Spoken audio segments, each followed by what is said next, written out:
Okay. ఇప్పుడు ఇంత పెద్ద డైరెక్టర్ అయినా కూడా చిన్నగా ఇప్పుడు భోంచేసేటప్పుడు కూడా 10 మంది ఉండాలి చుట్టూరు. ఓకే.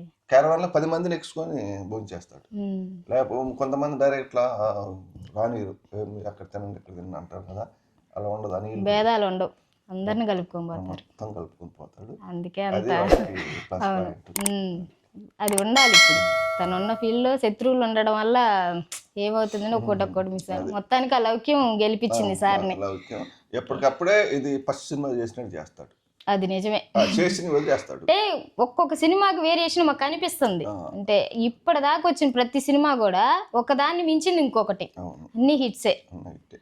అయితే ఇన్ని హిట్స్ ఇచ్చిన సార్ గర్వం రాలేదు. రాదు, అది లేదు వాడికి. నా దగ్గర ఉంటే వచ్చేది.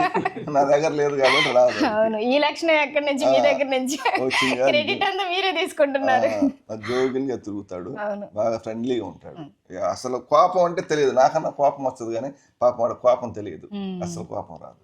నిజంగా డైరెక్టర్ అలా మామూలుగా ఫ్రస్ట్రేషన్ ఉంటది కదా సార్, ఇది అనుకున్నది రాలేదు సీను, అది ఇది అలా సెట్లు ఎప్పుడన్నా మీరు వెళ్ళి చూస్తుంటారు కదా, గమనించారా?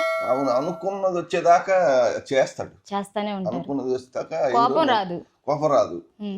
ఎట్టగొట్ట హీరోని కన్విన్స్ చేసి అనుకున్నది తెచ్చుకుంటాడు. అది ఓపిక.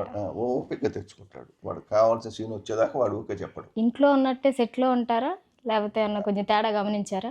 ఇంట్లో ఉన్నట్టే ఉంటాడు. బాగుంటాడు. అసలు వాడు చుట్టూ 10 మంది ఎప్పుడు నవ్వుతుంటాడు, నవ్విస్తుంటాడు. షూటింగ్ లో కూడా నవ్వుతుంటాడు, నవ్విస్తుంటాడు. మీరు లోపల ఏం ఫీల్ అవుతుంటారు, నా కొడుకు ఇలా అలా ఉంటుంది కదా. అబ్బాయి ఇంతమంది మరి అంత ఎదిగాడు కాబట్టి మీరు అందరూ వచ్చారు, లేకపోతే రారు కదా. ఎప్పుడు కూడా గొప్ప వాళ్ళ చుట్టూనే తిరుగుతారండి, సమాజం అదే ఉంది. కానీ ఇక్కడ ఇంకోటి, మిడిల్ క్లాస్ నుంచి వచ్చి ఆ తేడా కనిపించకుండా చేస్తున్నారు. అది ఆయన గొప్ప గుణం. అది మీరు ఇచ్చిన పెంపకంలో ఉండే ఇది, అది మాత్రం గుర్తించాలి. అందరూ ఎందుకు పంపించావు అని ఉంటది సార్, మిడిల్ క్లాస్ అంటే ఇవే ఉంటాయి. అక్కడ అయితే మా అమ్మాయి ఉందిలే, మా కూతురు హైదరాబాద్. మేడం గారి గురించి చెప్పండి సార్. హైదరాబాద్ లో ఉంది అమ్మాయి. అమ్మాయి విజ్ఞానం టీచర్ గా చేసింది. ఓకే. ఆ అమ్మాయి చూసుకుంది చాలా వాడిని. కొంచెం నేను డబ్బు వెనక ముందు పంపైనా నేను అమ్మాయికి చెప్పేవాడిని, ఏదైనా తేడా పెడితే నీకుంది అని. అమ్మాయి కూడా అంటుండేవాడిని. అది ఆ అమ్మాయి పాపం బాగా హెల్ప్ చేసింది వాడికి.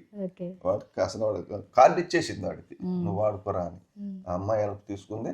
సినిమాకి ఆ అమ్మాయితో డిస్కషన్ చేసుకుంటాడు, మాతో కూడా డిస్కషన్ చేస్తాడు. ఈ సినిమా ఇలా ఉంది, స్టోరీ చెప్తుంటాడు. మేము నవ్వే అనుకో, సినిమా వాడు నవ్వుతూ జనాలు నవ్వుతారు అని తెలుసు. చెప్తుంటాడు ఇంట్లో, ప్రతి సినిమాకి చెప్తాడు.